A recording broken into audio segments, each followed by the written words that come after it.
at-dawa.tv দুনিয়া ও আখিরাতের কল্যাণে। ভাই আরেকটি প্রশ্ন করেছেন যে তিনি পাত্রীপক্ষ থেকে নিজে কোনো নগদ নিতে চান না, যদি খুশি হয়ে মেয়ের বাবা দেন। এবং এখানে দুইটা প্রশ্নের ধাপ।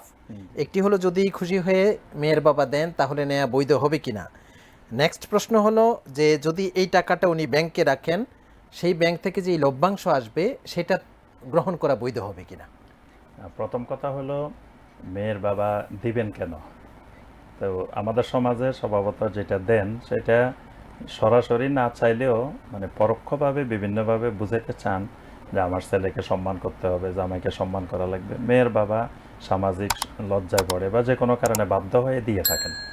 যদি তিনি দেওয়ার ইচ্ছা করেন তা তিনি তো বিয়ের সময় দেওয়া দরকার নেই, পরেও তো দিতে পারেন। তো আমি প্রথমে যেটা বলছিলাম যে মেয়ের বাবা দিচ্ছে মানে পরোক্ষ একটা চাপে পড়ে দিচ্ছে, কিন্তু স্বাভাবিকভাবে দিচ্ছে না।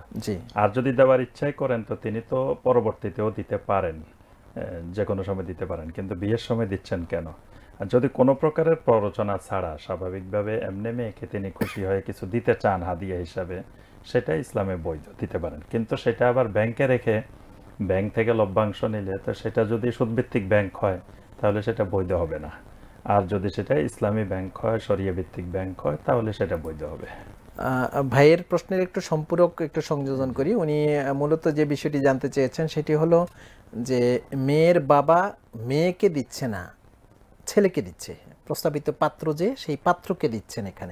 এখানে দুইটা পয়েন্ট, মেয়েকে দিলে কি হবে আর পাত্রকে দিলে তো সেটা যৌতুকে হচ্ছে, মানে ভিন্ন ধরনের একটা যৌতুক, যে সরাসরি চেয়ে নিলেন না কিন্তু পরোক্ষভাবে দিচ্ছেন। তো পাত্রকে তো তিনি কিছুই দেওয়ার প্রয়োজন নেই। এখানে কিন্তু চমৎকার একটা বিষয় আমরা দর্শকদের সাথে একটু শেয়ার করতে পারি। ইসলাম কিন্তু পাত্রপক্ষ বরং কনেকে দেবে দেনমোহর বাবদ এখানে নির্ধারণ করা হয়েছে। দিবেন সাজসজ্জা বাবদ বিভিন্ন দিবেন, তারপরে তাকে হাদিয়া দিবেন, গহনা দিবেন, এগুলো স্বামীর পক্ষ থেকে দিবেন। কিন্তু মেয়ের পক্ষ থেকে তো কোনো কিছু দেওয়ার মানে শরীয়তের পক্ষ থেকে বাধ্যতামূলক কিছু করা হয়নি।